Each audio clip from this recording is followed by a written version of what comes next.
Hello students. Students, today we are going to discuss chapter number 5 of Oliver Twist, and the name of the chapter is Kidnapped. Students, you remember that in the previous chapter Oliver had gone to Mr. Brownlow's house with him, and Jack Dawkins and Charlie Bates had returned back home without Oliver. When Fagin saw that they had lost Oliver, he got very angry at the two boys. He picked up a stick and started hitting them with a stick and yelling and shouting and scolding them. At that time, Bill Sikes entered inside the house with his wife Nancy. Bill Sikes asked Fagin that why was he hitting the two boys, and Fagin told him all about how they had lost Oliver. Now he gave a suggestion. Bill Sikes said that Nancy could go to the police station and find out about Oliver, because the police did not know that Nancy was a part of their gang. So Nancy made herself look very decent. She wore a white apron and a straw bonnet, and she prepared herself to go to the police station. She had planned to act like Oliver's elder sister and to tell the police that she had lost her brother Oliver, and so she had come in search of Oliver. She went to the police station and came back with the news that Oliver had gone with an old gentleman who was very fond of reading. So Fagin knew that Oliver might come to the bookstore someday. So he told Bill Sikes and Nancy to keep an eye on the bookshop. So the evening Mr. Brownlow had sent Oliver to return the books. Bill Sikes and Nancy were already waiting for him. As soon as they saw Oliver coming there, Nancy ran towards Oliver, shouting at him that where had he been, and their mother was really worried. Bill Sikes too joined in, saying that he was a young devil, and what did he have in his hand?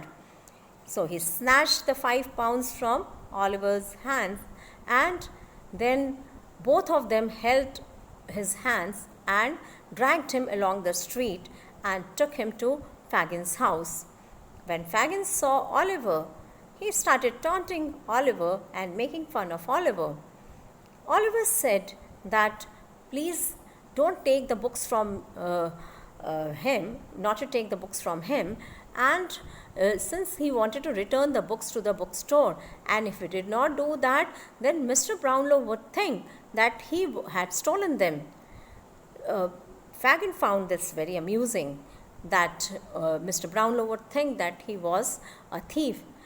After that, Oliver tried to run from Fagin's house. So when he started running towards the door, Fagin caught hold of him and he picked up the stick to hit him. But Nancy stopped Fagin from hitting Oliver. Next day, Fagin and Bill Sikes were planning a robbery, and they wanted to take help of Oliver, because in the house they had decided to rob, there was a small window without bars and no man could enter through that window.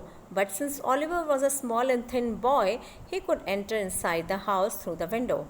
So when Fagin came back home, he told Oliver that Nancy was going to come to take him to Bill's house. Oliver thought that Fagin wants Oliver to stay with Bill Sikes, but Fagin said that he did not want Oliver to stay with Bill Sikes, but he had to go and follow Bill's instructions and listen to whatever he said. After that, he gave a book to Oliver and a candle, and the book was had very horrible stories about criminals and murderers, and by the time Nancy came to take Oliver, Oliver was terrified. When Nancy reached to Fagin's house, she told Oliver that he had to follow Bill Sikes' instructions, because if he would not follow his instructions, then Bill Sikes would kill Nancy as well as Oliver. Then she took Oliver to Bill's house. Bill was sitting in front of a table and there was a pistol on the table. He picked up the pistol and pointed the pistol towards Oliver and told Oliver that if at all he spoke or shouted for help when they were out, he would kill Oliver with the pistol because he was not afraid of blood. Now, then he told Oliver to go and have his supper and sleep because they had to move out early in the morning the next day. So children, this chapter ends over here and we will know about the story in the next video and while we would read the next chapter in our class. So students, bye-bye till then.